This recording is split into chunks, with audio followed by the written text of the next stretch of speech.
Hola, bienvenidos a Buki. Hoy desvelamos las claves del libro Una mente maravillosa. El 24 de mayo de 2015 el mundo se sorprendió con la noticia de que John y Alicia Nash habían muerto en un accidente de tráfico en Nueva Jersey. Es posible que no conozcas el nombre de John Forbes Nash. Pero es probable que muchos de vosotros recordéis la película Una mente maravillosa, que ganó el premio a la mejor película en la 74ª edición de los premios de la Academia. En la vida real, el protagonista de la película, Nash, era un eminente matemático y economista. De hecho, en 1994 fue un economista premio Nobel. En la película, la historia de Nash está inteligentemente representada. La película comienza con la vida universitaria de Nash, su compañero de habitación y su alojamiento, y todo parece estar bien y ser correcto. Después de sus estudios de posgrado, Nash obtiene una cátedra y se enamora de una hermosa joven, Alicia, con quien pronto se casa. Mientras la carrera académica de Nash está floreciendo, el Departamento de Defensa de Estados Unidos se acerca a él, y se le brinda la oportunidad de trabajar en estrecha colaboración con ellos, en proyectos de seguridad nacional de alto secreto. Hasta este punto, sin duda, a los ojos del mundo, Nash es un ganador nato con una carrera llena de éxito, romance y una relación amorosa. Sin embargo, en un giro dramático de la trama, resulta que en la vida de Nash, todo es pura ilusión. No tiene compañero de habitación. No hay agentes encargando su trabajo y no hay proyectos secretos. Su esposa es lo único real en su vida. Solo más tarde la historia cinematográfica desvela que Nash sufre de esquizofrenia. Todo lo que ve, las actividades y escenas que suceden en su mente, no son más que alucinaciones. La película está adaptada de este libro. Si bien la película dramatiza inevitablemente la historia, embelleciéndola con elementos ficticios adicionales, el libro es un retrato realista de la vida de Nash. El genio matemático disfrutó de 30 años de esplendor. Se elevó por encima de sus compañeros como la estrella más brillante del cielo nocturno. Sin embargo, cuando tenía 30 años, la esquizofrenia le golpeó y privó a Nash de todo lo que era sano y seguro en su vida. Siguió una batalla desgarradora. Y durante 30 años Nash luchó contra la enfermedad, a la cual, finalmente, venció. Se recuperó y en aquel momento fue galardonado con el Premio Nobel de Economía.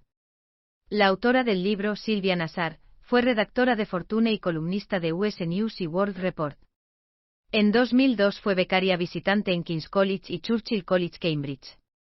El libro de hoy, Una mente maravillosa, es el trabajo inaugural de Nasar, y es el libro que le dio fama. Recibió el premio del Círculo Nacional de Críticos de Libros de 1988 por su biografía, y el premio de Comunicaciones de Matemáticas de la Junta de Política Conjunta 2000. Ahora, repasemos el libro Una mente maravillosa en 3 partes. Primera parte. Un genio extraordinario. Segunda parte. Un esquizofrénico loco. Tercera parte. Un premio Nobel sobrio.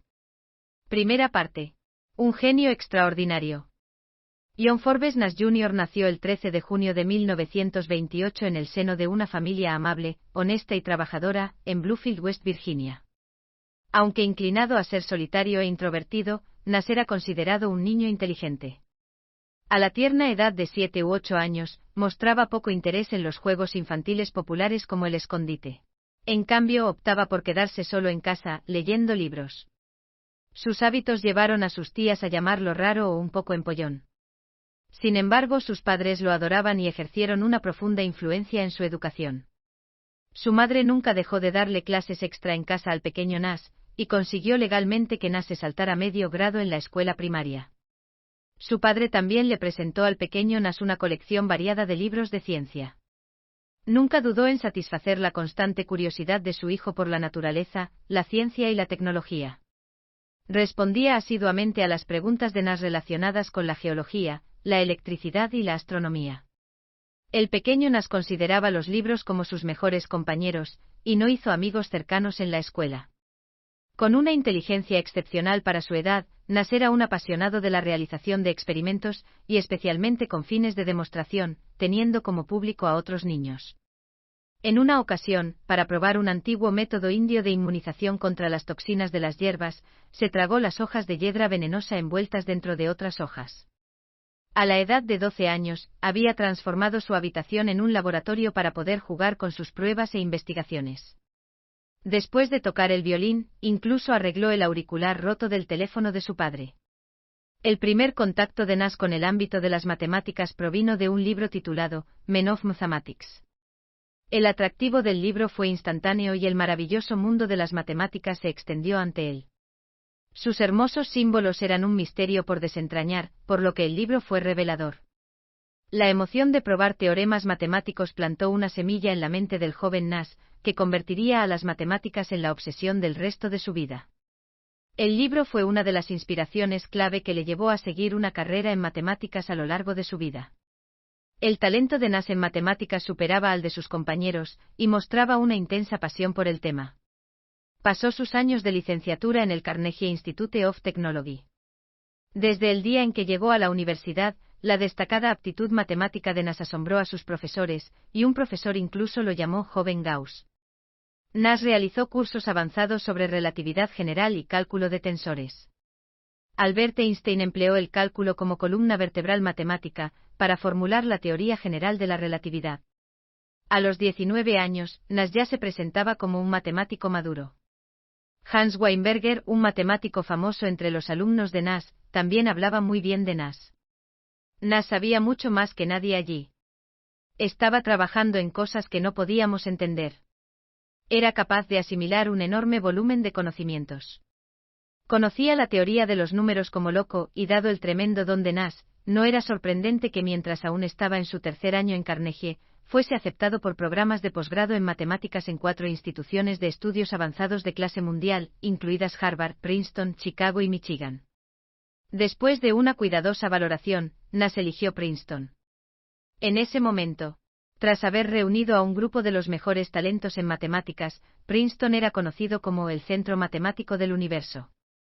Y Nash se encontraba allí realmente en su salsa, estudiando con profesores de matemáticas de primer nivel. Además, no pasó mucho tiempo antes de que la brillantez y los modales excéntricos y arrogantes de Nash llamaran la atención de los profesores. En una ocasión, un profesor de matemáticas abrió la puerta de una sala de profesores, solo para encontrar a Nash tendido descuidadamente en una gran mesa entre un montón de papeles desparramados, perdido en sus pensamientos. Como si estuviera afuera en un césped, dijo el profesor. Este estilo de comportamiento, junto con su gran atractivo, impresionaba a todos.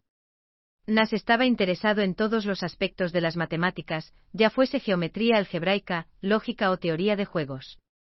En este periodo, a muchos grandes matemáticos les encantaba crear juegos y rompecabezas, y Nash concibió un ingenioso juego con contadores de Go. Fue instantáneamente popular y se convirtió en el juego dominante en la sala común de la universidad. Que un estudiante inventara un juego tan brillante y popular era suficiente para convertir a Nash en el blanco de la envidia de sus compañeros matemáticos. Aquella fue la primera revelación clara de su genio.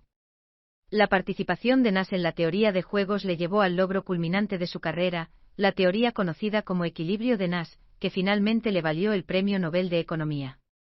La teoría de juegos era una nueva rama de las matemáticas y se convirtió en un tema importante en la economía teórica. Un gran erudito nacido en Hungría, John von Neumann, y su colaborador Oscar Morgenstern fueron los primeros en proponer que los juegos cooperativos podrían ser una poderosa herramienta económica. Detallaron el modelo en un libro publicado en 1994 titulado The Theory of Games and Economic Behavior.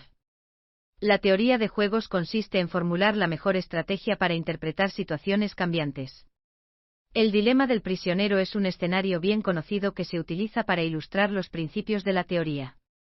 Digamos que la policía ha arrestado a 2 sospechosos de delitos y los ha interrogado en habitaciones separadas. Hay 2 opciones, confesar o guardar silencio. Las reglas son sencillas. Si ambos sospechosos confiesan, ambos serán encarcelados durante 8 años. Si uno confiesa y el otro calla, el que confiesa será inmediatamente puesto en libertad, y el que no ha cooperado irá a prisión durante 10 años. Si ambos sospechosos se niegan a hablar, no pueden ser condenados por robo por falta de pruebas, pero ambos serán detenidos durante 1 año por allanamiento de morada. Con la esperanza de minimizar sus sentencias y maximizar sus posibilidades de una liberación rápida, ¿qué hacen los 2 sospechosos? En realidad, situaciones similares son comunes en el comercio y la política, así como en la competencia entre diferentes grupos de interés. Antes de Nash, la teoría de juegos estaba restringida a juegos bipartitos de suma cero.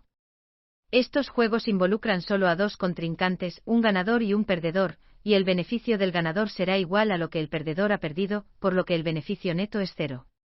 Nash desarrolló la teoría de juegos para aplicarla a procedimientos que involucrasen a múltiples partes. Su teorema excedía la cadena de razonamiento. Creo que tú piensas que yo pienso. Que podría ser interminable. Demostró que una de las partes, de forma independiente, podía resolver el dilema equilibrado de un juego de dos partes, eligiendo la acción óptima y asumiendo que la otra haría lo mismo. Esto llevó al punto de equilibrio sutil conocido como equilibrio de Nash. El equilibrio de Nash revolucionó la forma tradicional en la que pensamos sobre la competitividad, el mercado y la teoría de juegos. Explica la relación entre el equilibrio del mercado y el equilibrio del juego. Lo que es más notable fue que Nash expuso toda su teoría en tan solo 27 páginas. La sucinta brillantez del equilibrio de Nash fue una prueba contundente de su genio.